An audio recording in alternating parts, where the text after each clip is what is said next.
Hello शांति के दान दी सरकारी प्रोग्राम बा वैशाली सम्राट राघोपुर से बहुत सुंदर कलाकार नरेश यादव जी के अपन धमौन के पावन पवित्र धरती पर आगमन भाई बहुत सुंदर गाना बजाना वंदना कार्यक्रम सुने के भेटाइल बा और जियो और जीने दो जहाँ ब्यास लोग के प्रोग्राम होला तो ई कहा चैनल 3 गो 10 गो चैनल लगेला तो इनका इनमें आखिर तकलीफ का चीज के बा। अरे हार्ड ब्यास हो हार्ड ब्यास ऐ कम बोलो यार चैनल वाला यानी कि व्यू उठने के लिए लिख देते उमेश व्यास के नरेश व्यास कुर्ता फाड़ दिया तो इसे क्या होगा मने मने फाड़े पर यानी कुर्ता फाड़ दी चाहे धोती फाड़ दी अरे यार कम लो तो ये सब दूर से आए हैं तो का इनको भी ना अच्छा यहाँ पे खुश होकर जाए दुआरी पर से कहाँ के बात हुआ कि बंद करो चैनल वाले बंद करो पैसा मिला ब्यास से अच्छा उनका भी बंद कर देवे के बाद बात को पकड़िएगा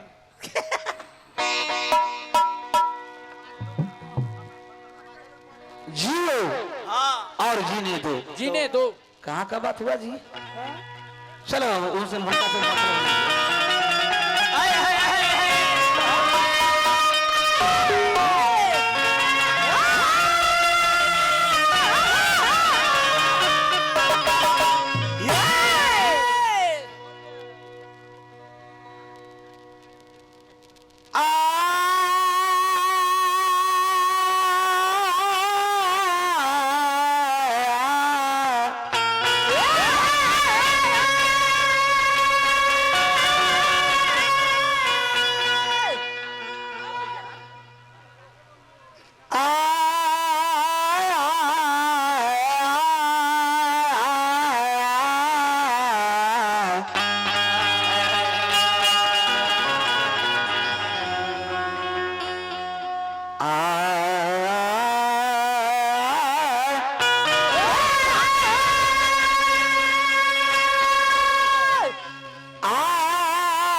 से बोली जनता जनार्दन भगवान की आज एगो हमनी के पिता के सामान्य नाम का रहा जवाहर बाबू स्वर्गीय जवाहर बाबू भारत माँ के लाल रहनी गरीब के सेवा में हमेशा बॉर्डर पर उपस्थित रहनी चाचा जी अगर वो बॉर्डर पर मराते तो शहीद होते लेकिन कितना यानी कि भगवान के कृपा इनका पर रहल कि अपना घर परिवार में दुनिया छोड़नी है तो आज हमनी के जवाहर बाबू दुनिया छोड़नी तक का छोड़नी कल एगो ऐसा समय हो कि हमनियों के छोड़े के परी पुरुषोत्तम राम भी छोड़ दी हनी भगवान कन्हैया भी प्रभात क्षेत्र में मरा गई बलराम जी मरा गई सब केहू के मरे के बाद जितना हम सब आंखों से वस्तु देख रहे हैं सब नाश्वर है सबको नाश होना है जेकरा जन्म भइल बा ओकरा मृत्यु होखला जरूरी बा ई मर्दे तेरे खिसियाता नहीं सन जेकरा शरीर में जान न रहेला ना ताकत न रहेला वो जल्दी खिसियाता रहे आदास कमजोर है जेकरा शरीर में ताकत बा ओकरा 4 बांस घिचियो लियो तो ओकरा कोई फर्क न पड़े आबे न मारे कहे के भाव लगल बा का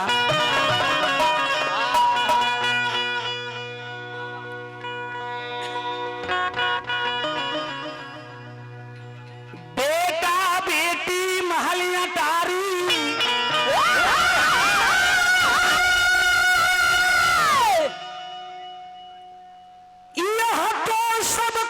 माया है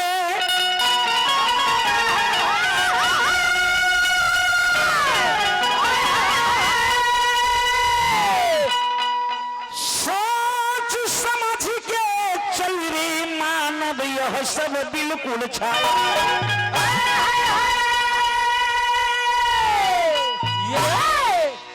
बेटा बेटी महल अटारी यह तो सब कुछ माया है। और सोच समझ के चल रहे मानव यह सब बिल्कुल छाया है। जब इंसान के जब शर्म लागेला, जब इंसान के जब शर्म लागेला घाव में आई, घाव में आई ब्यास। जब इंसान के जब शर्म लागेला तब घूंघट याद आवेला। जब प्यास लागेला तब पनघट याद आवेला। और जब बुढ़ारी में बेटा पुतोह सतावेला तब मुरघट याद आवेला। तो कहे के भाव लगल बा कि सासुररिया जाए के बाद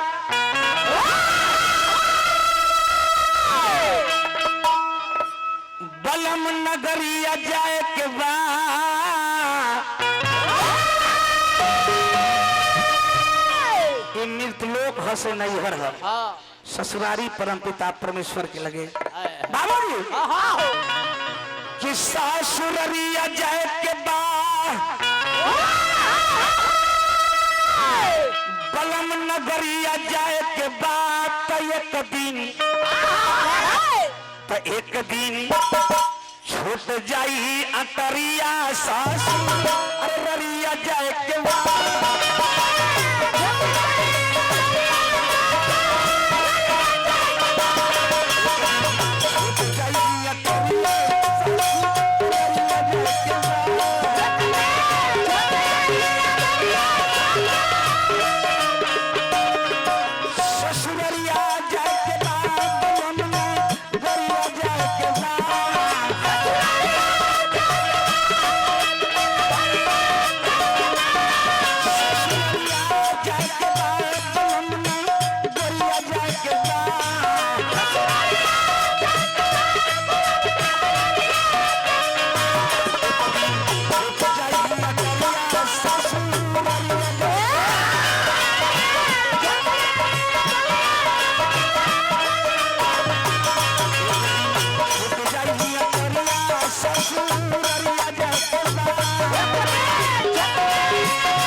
कहाँ गइल बा रज रज धनिया, कहाँ गइल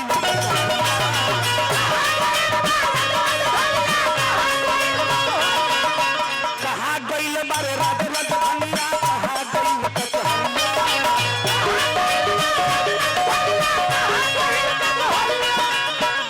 जवाहर बाबू के कहाँ गइल बा रे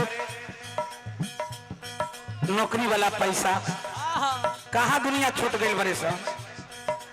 कहाँ गइल बा रज रज धनिया, कहाँ गइल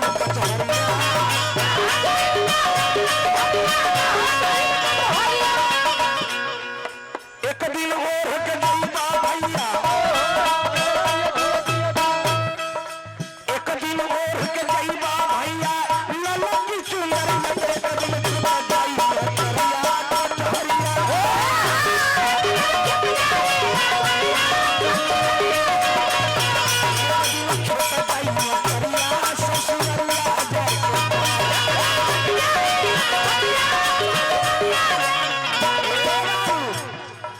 कहाँ गइल यार बाप महतारी, कहाँ गइल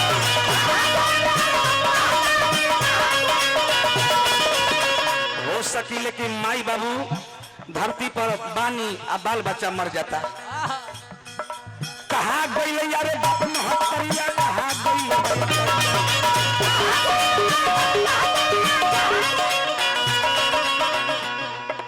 कहा गइले बा ए बाबू कहा गइले बारे कंग बाबा कहा गइले बारे तोहरे सरिया अरे कहा गइले बारे माल खजाना बक्सा भरल सरिया के कदम छुटा जाइए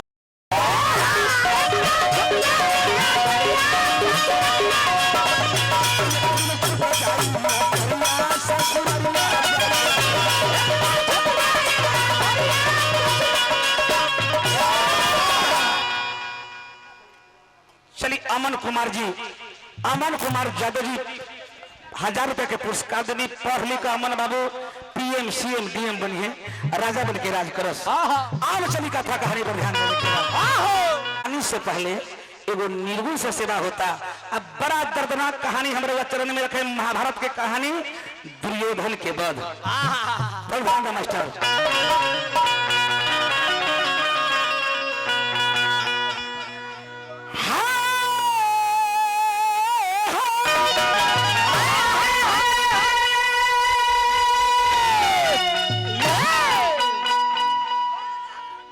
माई बाबू के भले रुआ देखी या न देखी लेकिन मरने के समय माई बाबू बाल बच्चा के बुला के करीब बुला के कहले कि बेटा बेटा जिंदगी भर तो मेरा बात अब माने नहीं बेटा लेकिन मैं अब जा रहा हूँ बेटा मैं अंतिम कह के जा रहा हूँ बेटा हमारी वाणी को शर्मन करो बेटा करो गरीब का जिंदगी बड़ा कठिन से बीत रहा है बेटा नंद फंद में मत पड़ना बेटा मेरा बात मान लो बेटा जीवन भर मेरा बात को उल्लंघन किया है पलस्तर हो गया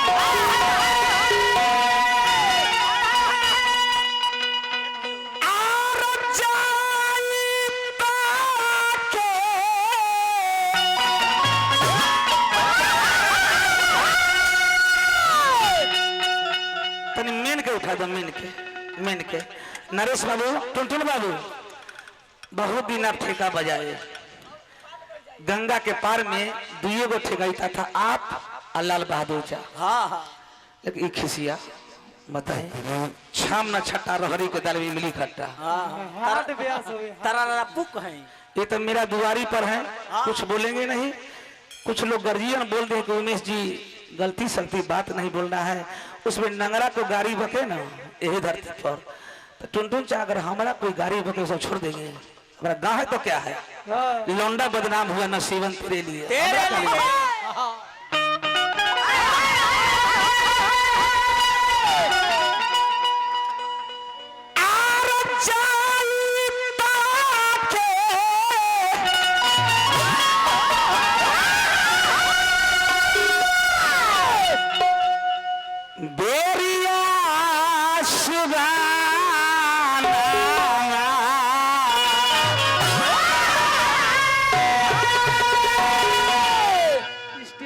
ध्यान दी बतिया पर 150 में धोती देता रहे सब ब्याज जरा गाब के लूर बा और न बा सब यानी के धोती पहन के आवत रहे ध्यान दे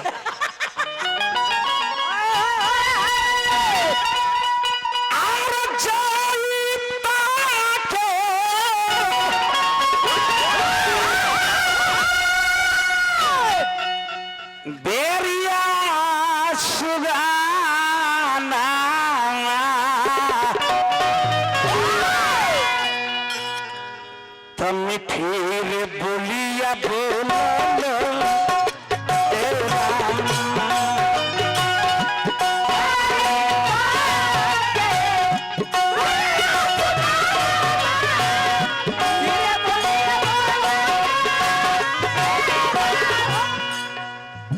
मरे के समय पिताजी होको चाहे माई होको बाल बच्चा के सुंदर बात सिखा के जाता नहीं सब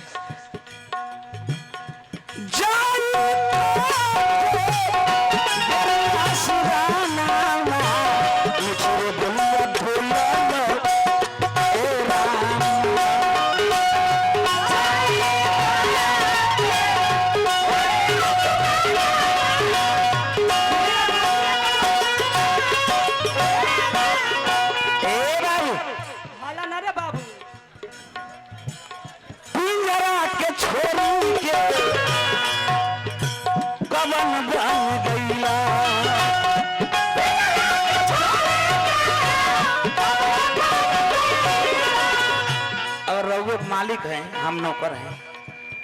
चैनल वाला के रोक देते कि कौन में कौन गवैया है।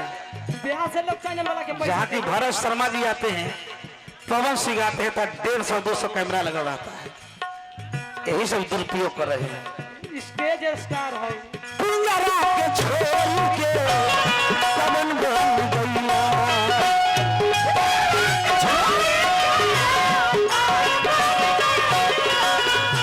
पवन बिरिछिया पे खतरा लगइया।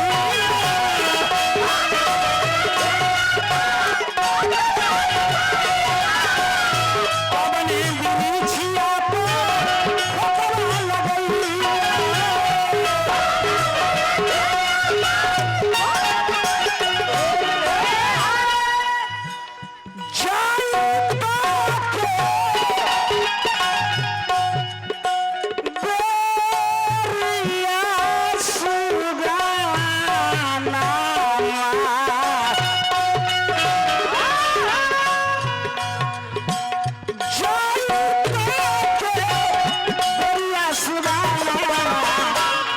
मिठीरे बोलिया बोला लो ए रामा।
बस 500 में कितना? टुनटुन बाबू, कलाकारी में अब बनिहारी में अंतर होला।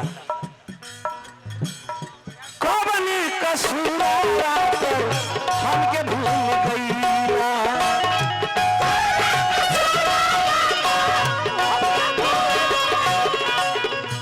बहुत सुंदर कलाकार हमारे वीरेंद्र बाबू बाबा चांदपुर धमन हमरा दोनों प्राणी के पुरस्कार दिले बनी से। बात को पकड़िएगा बाबा। मरवला कतमा के शांति भेटा, परम धाम के प्राप्त हो को परिवार में कभी 2 रुपया कमी ना हो बाबू। कौन कसूरा हमके भूल गईला।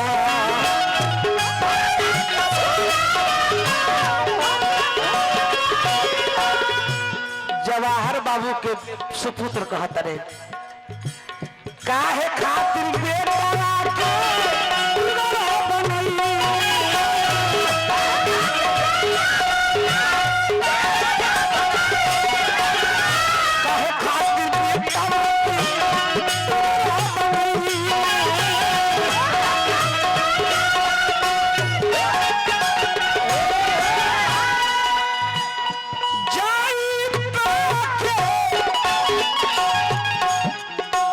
बोरिया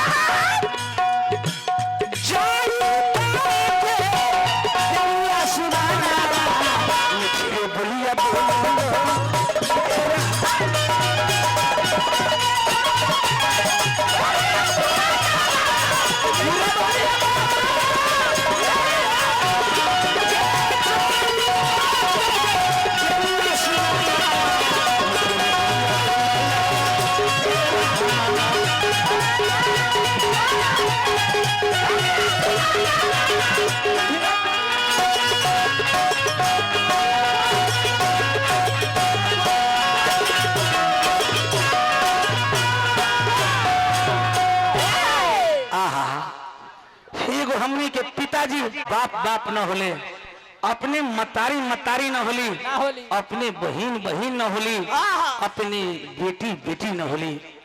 एगो पिताजी के सम्मान हमनी के जवाहर बाबू दुनिया छोड़ देनी।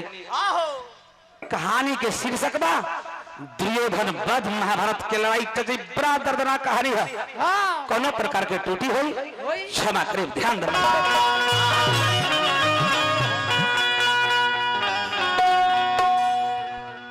महाभारत के लड़ाई में मराइल सब भाई,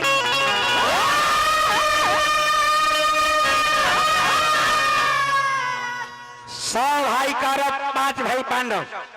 कुरुक्षेत्र के मैदान में लड़ाई भइल चाचा जी, धरती लाल लाल हो गई बा। महाभारत के लड़ाई में मराइल सब भाई,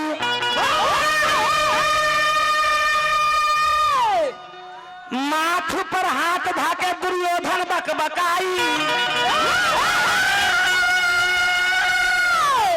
भैया दुश्मन से डर लागे जीवन जहर लागे, दुश्मन के हाथी अब के बचाई।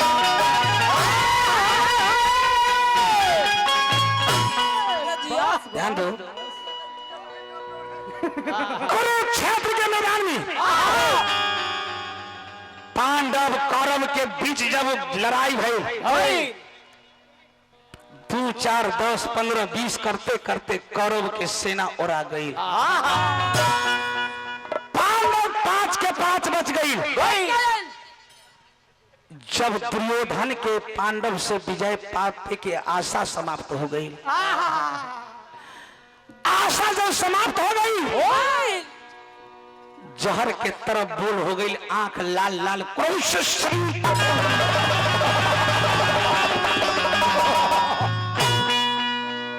आंख फाड़ के अपन प्राण रक्षा के लिए इधर उधर तकने लगा। भाव लगल का मास्टर,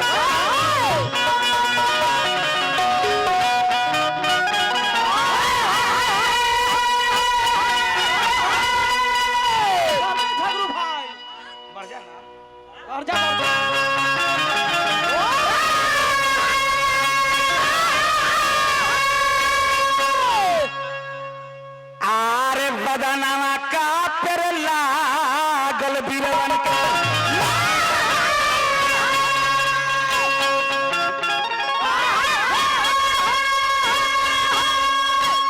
आरे बदनामा का पर लागल रे,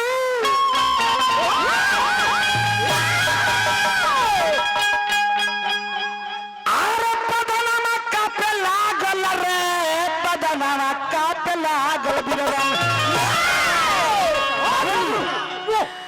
आखिया फार के खोजले रहे की जाता नवा, तो आखिया फार के खोजले रहे के जाता नमा रे बदनामा।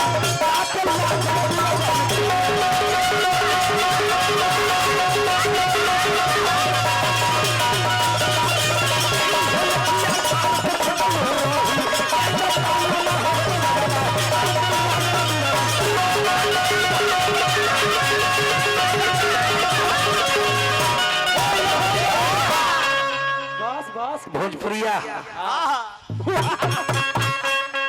ध्यान दो, अटकन मटकन खेला जो आप लोग कलाकार बहुत सुंदर हैं, जो बेटा रियाज करता है राज करता है। दुनिया के कोई नहीं ठगिएगा। ध्यान दो, आंख फाड़ के अपन प्राण बचाने के लिए इधर उधर ढूंढने लगा। कौन? दुर्योधन।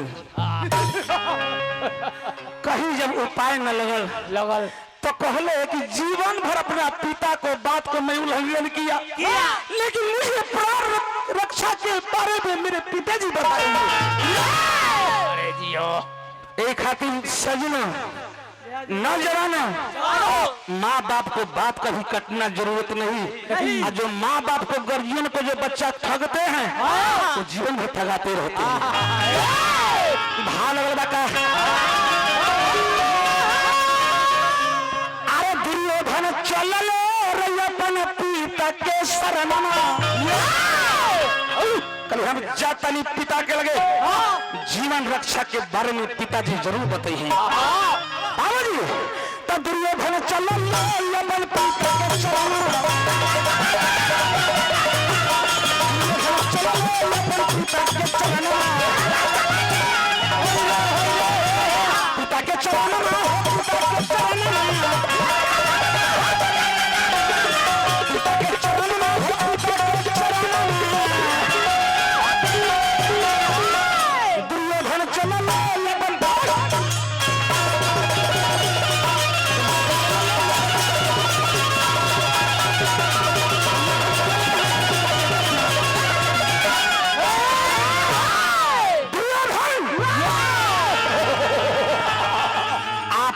धृतराष्ट्र के चरण में जाके चरण छू के प्रणाम कैले भाव लगल का कि गोरे तोरा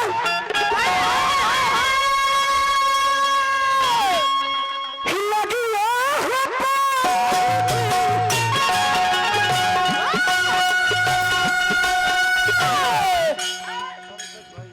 पंकज भैया पुरस्कार दी 100 रुपया के नारायण बना के रखे आह पैया तोरा है पारिया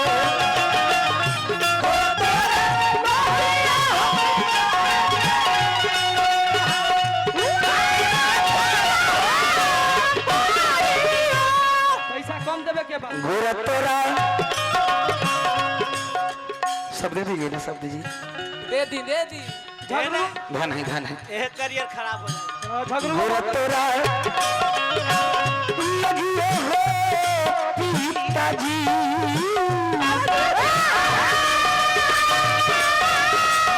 गोरा तोरा लगिए हो पिताजी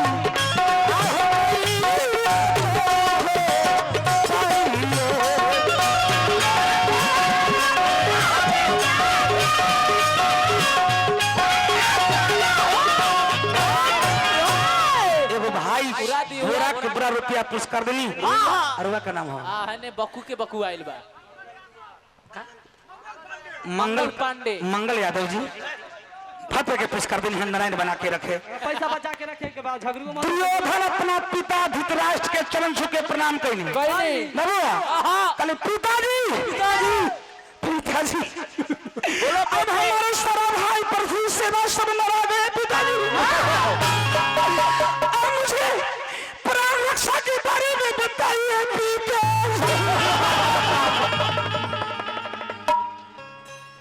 जब इतना बतिया जब धृतराष्ट्र सुना नहीं तो कल की जाओ रे पापी बेटा जाओ तू वंश को हमारा टाइम हो गया हमारे वंश के तू नाश कर दिया बेटा यह बात का चिंता होता तो पांडव को भाई मनता भाई कहले का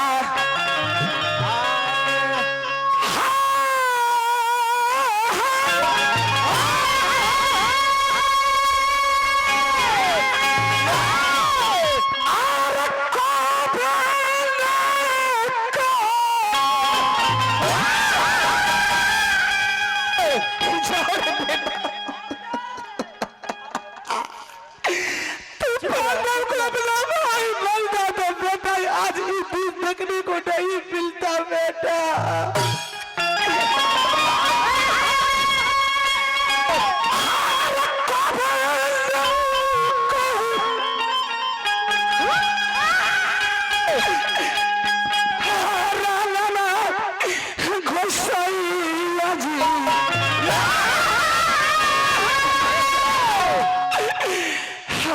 छीन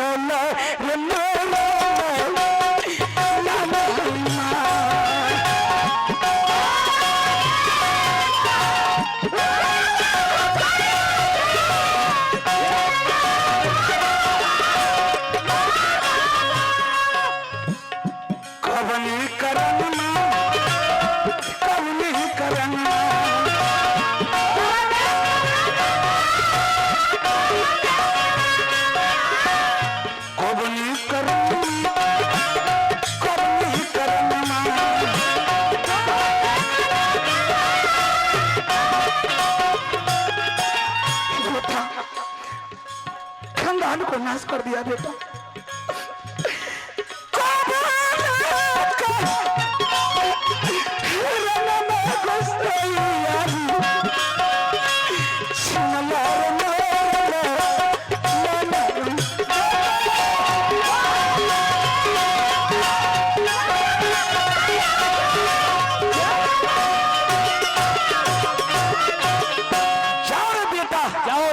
तू पांडव को तू भाई मानता मानता तो आज ये दिन देखने को नहीं मिलता बेटा।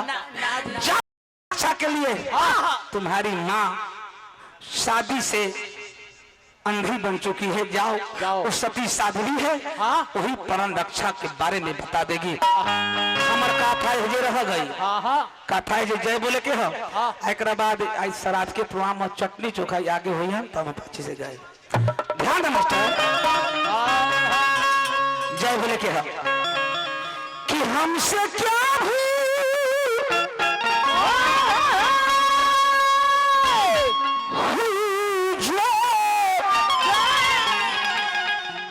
ये सजा हमका मिला अभी तो चारे तरफ ही बनी है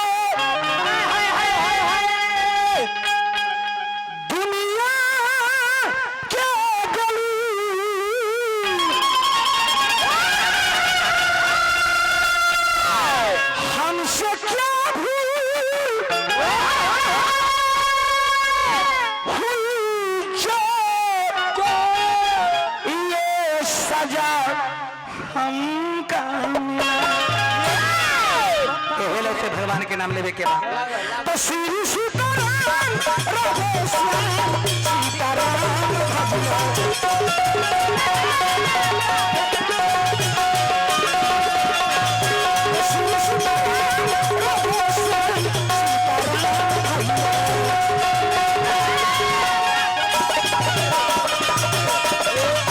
सीताराम श्री सीताराम राधे